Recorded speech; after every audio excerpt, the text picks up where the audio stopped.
সুপ্রিয় শিক্ষার্থী, আসসালামু আলাইকুম। আরিফস একাডেমির পক্ষ থেকে তোমাদেরকে জানাই শুভেচ্ছা। আশা করি তোমরা ভালো আছো এবং সুস্থ আছো। আজকে আমি তোমাদের গণিত বইয়ের পৃষ্ঠা নম্বর 87 যে 3টি লিখিত অঙ্ক আছে, এই 3টি লিখিত অঙ্ক সমাধান করে দেব। ঠিক আছে, তাহলে চলো শুরু করা যাক। তো শুরু করার আগে একটাই রিকোয়েস্ট, সেটা হচ্ছে তুমি যদি আমার চ্যানেলে নতুন হয়ে থাকো তাহলে অবশ্যই আমার চ্যানেলটি সাবস্ক্রাইব করে দাও।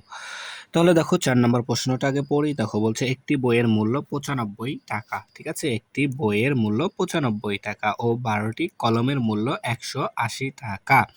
একটি কলম ও একটি বই কিনতে রেজার কত টাকা লাগবে? তাহলে দেখো এখানে একটি বইয়ের দাম দেওয়াই আছে 95 টাকা, কিন্তু এখানে দেওয়া আছে 12টি কলমের মূল্য 180 টাকা, আর আমাদের চাইছে একটি কলমের মূল্য। তাহলে 12টি কলমের মূল্য থেকে প্রথমে আমাদেরকে কি করতে হবে? একটি কলমের মূল্যটা বের করে নিতে হবে, তাই না? তাহলে কিন্তু আমরা সহজে সমাধানটা করে ফেলতে পারবো। তাহলে লিখি, দেখো প্রথমে একটি কলমের দাম বের করতে হবে। তাহলে 12টি কলমের 12টি কলমের মূল্য 12টি কলমের মূল্য কত? 180 টাকা। 180 টাকা। তাহলে অতএব একটি কলমের মূল্য, তাহলে দেখো 12টি কলমের মূল্য 180 টাকা হলে একটি কলমের মূল্য কি কম হবে? কম হলে কি করতে হবে? ভাগ করতে হবে, তাই না? তাহলে 180 ভাগ 12, 180 ভাগ 12 টাকা। তাহলে 180কে আমাদের 12 দ্বারা ভাগ করতে হবে, অর্থাৎ 12 ঘরের নামতা পড়তে হবে 180 পর্যন্ত, তাই না? তাহলে দেখো, অর্থাৎ 12কে আমরা এমন একটা সংখ্যা দ্বারা গুণ করি যেন আমাদের কত আসে? 180 আসে, তাই না? তাহলে দেখো আমি যদি 12কে গুণ করি, তাহলে দেখো প্রথমে যদি আমি 12কে 12 দ্বারা ভাগ করতে হবে আমাদের 180কে, তাই না? তাহলে দেখো, তাহলে কয়বার যাবে? প্রথমে দেখো এখানে 2 ঘর আছে, তাহলে এখানেও 2 ঘর নেব। তাহলে এটা বড় আর এটা ছোট, তাহলে ভাগ যাবে, অবশ্যই যাবে। তাহলে একবার যাবে 12কে 12, তাই না? তাহলে 8 থেকে 2 বার দিলে 6, ঠিক আছে না? 8 থেকে 2 বার দিলে 6 হাত। আর এখানে দেখো 1 থেকে 1 বার দিলে 0, বামে শূন্যের দাম নাই, তাহলে এই 0 এখানে নেমে গেল। তাহলে এখন 12 ঘরের নামতা 60 পর্যন্ত, তাহলে 5 12 60, 5 12 60 বিয়োগ করে 0, অর্থাৎ ভাগফল কত আমাদের? 15। তাহলে এখানে বসবে 15 টাকা।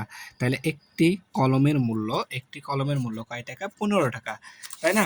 আচ্ছা, এখন আমাদেরকে বের করতে হবে একটি কলম ও একটি বই কিনতে কত টাকা লাগবে। তাহলে এখানে একটি কলমের মূল্য পেয়ে গেলাম, আর আমাদের একটি বইয়ের মূল্য দেওয়া আছে 95 টাকা। তাহলে আবার আবার তাহলে একটি বই এর মূল্য একটি বই এর মূল্য সমান সমান 15, সরি কয় টাকা আছে আমাদের? 95 টাকা, সরি 95 টাকা, ঠিক আছে না? আর একটি 15 টাকা দাম হচ্ছে কলমের। তাহলে একটি কলমের কলমের মূল্য 15 টাকা, 15 টাকা। তাহলে যেহেতু আমাদের দুইটার কয় টাকা লাগবে সেটা তাহলে যোগ করতে হবে, তাই না? তাই এখানে আমরা যোগ চিহ্ন দিয়ে দেবো। তাহলে 5 5 0, 5 আর 5 10, 10 0 হাতে থাকে 1, 9 আর 10 আর 1 11, তাই না? তাহলে 110 টাকা। তাহলে আমরা এখানে লিখতে পারি যে একটি কলম ও বই কিনতে রেজার লাগবে, ঠিক আছে? লাগবে সমান সমান কয় টাকা? 110 টাকা, ঠিক আছে না? তাহলে এখানে আমরা লিখে দিব উত্তর 110 টাকা, 110 টাকা, ঠিক আছে? তাহলে আশা করি তোমাদেরকে এটা বোঝাতে পেরেছি। তাহলে এবার দেখো 5 নাম্বারটা। তো 5 নাম্বার বলছে তোমাকে বাবা দিলেন 250 টাকা ও মা দিলেন, ঠিক আছে? ও মা দিলেন 150 টাকা। তা তোমাকে তোমার বাবা 250 টাকা দিয়েছে এবং তোমার মা দিয়েছে 150 টাকা। তুমি এই টাকাগুলো দিয়ে তোমার শ্রেণীর 5 জন বন্ধুর জন্য, ঠিক আছে, 5 জন বন্ধুর জন্য খাতা ও কলম কিনতে চাও। প্রত্যেক বন্ধুর জন্য তুমি কত টাকা খরচ করতে পারবে? তাহলে প্রথমে আমাদেরকে কি করতে হবে? এখানে দেখো তোমার বাবা যে টাকা দিয়েছে এবং তোমার মা যে টাকাটা দিয়েছে সে টাকাটা আমাদেরকে যোগ করতে হবে, তাই না? তাহলে মোট টাকা পাবো। এই মোট টাকাটা দিয়েই তো আমরা কি 5 জন বন্ধুর জন্য খাতা ও কলম কিনবো, তাই না? তাহলে প্রথমে আমাদের তোমার বাবা যে টাকা দিয়েছে এবং তোমার মা যে টাকা দিয়েছে সেটা যোগ করতে হবে। তাহলে আমরা লিখি যে বাবা বাবা দিলেন কয় টাকা? 250 টাকা। বাবা দিলেন 250 টাকা। এরপরে মা দিলেন কয় টাকা? 150 টাকা। তাহলে যোগ করতে হবে এটা। তাহলে 0, 5 5 10 শূন্য থেকে 1, 2 রেখে 3 রেখে 4, তাহলে 400 টাকা। ঠিক আছে, 400 টাকা। তাহলে মোট টাকা উঠলো আমাদের এখানে 400 টাকা। ঠিক আছে, তাহলে মোট, এখানে লিখি যে মোট সমান সমান 400 টাকা। এই 400 টাকাই তো আমরা 5 জন বন্ধুর জন্য খরচ করব, তাই না? তাই আমরা লিখতে পারি যে 5 জন বন্ধুর জন্য খরচ করতে পারবো। আবার 2 ধাপে করতে হবে যেহেতু, আবার তাহলে 5 জন বন্ধুর জন্য খরচ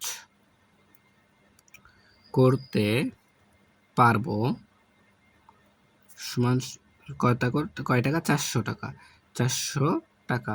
মোট টাকাটাই তো আমরা 5 জনের জন্য খরচ করে দিব, তাই না? তাহলে এখন বের করতে হবে একজন। তাহলে অতএব একজন বন্ধুর জন্য খরচ করতে পারবো।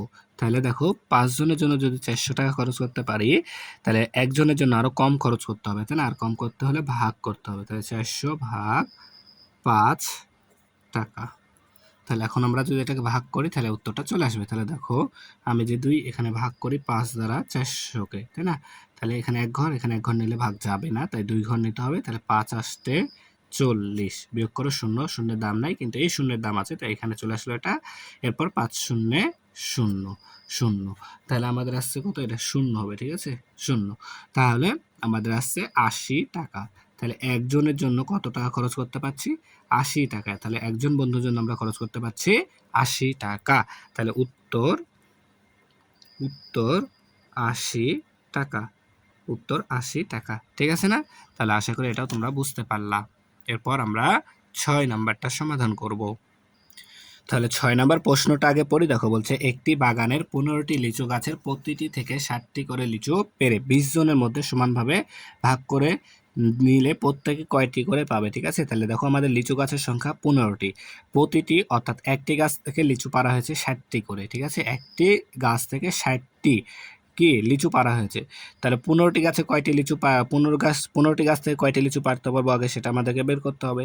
তাহলে এই 15টি গাছ থেকে যে কয়টি লিচু হবে সে কয়টি আমরা 20 জনের মতো ভাগ করে দিতে পারবো, তাই না? তাহলে 15টি গাছের জন্য আগে আমাদেরকে বের করতে হবে।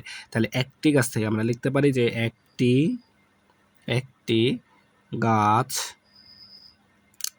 থেকে লিচু পারে কয়টি? 60টি।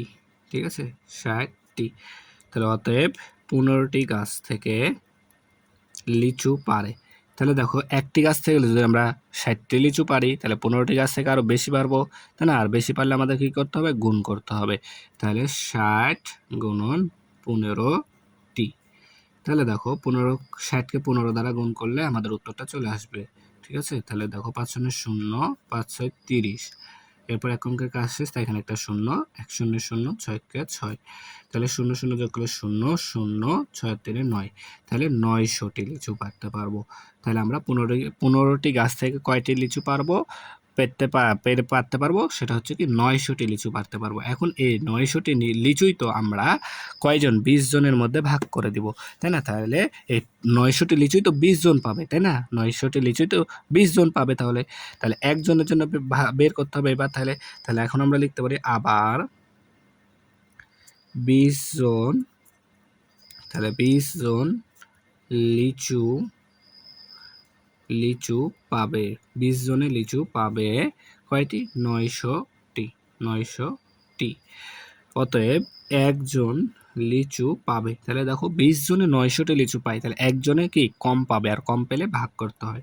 তাহলে 900 ভাগ 20টি। তাহলে 900কে আমাদের 20 দ্বারা ভাগ করতে হবে এখন, তাই না? তাহলে দেখো এখানে আমি যদি রাফ করি তাহলে 900কে, তাহলে দুইটা সংখ্যা নিলে যাবে ভাগ, তাহলে 4 20 80। তাহলে 0 থেকে 0 বাদ দিলে 0, 9 থেকে 8 বাদ দিলে 1, আর এই 0 এখানে নেমে যাবে। তাহলে এখন 5 20 100। তাহলে 45টি। তাহলে একজনে কয়টি করে লিচু পাবে? 45টি করে লিচু পাবে। তাহলে উত্তর 45টি। উত্তর 45টি। ঠিক আছে? তাহলে আশা করি তোমাদেরকে অঙ্ক 3টা বোঝাতে পেরেছি। তাহলে আজকে এ পর্যন্তই। ভিডিওটি ভালো লাগলে অবশ্যই লাইক, কমেন্ট, শেয়ার করতে ভুলবেন এবং পরবর্তী ভিডিও সবার আগে পেতে আমাদের চ্যানেলটি সাবস্ক্রাইব করে রাখো। আল্লাহ হাফেজ। আসসালামু আলাইকুম ওয়া রাহমাতুল্লাহ।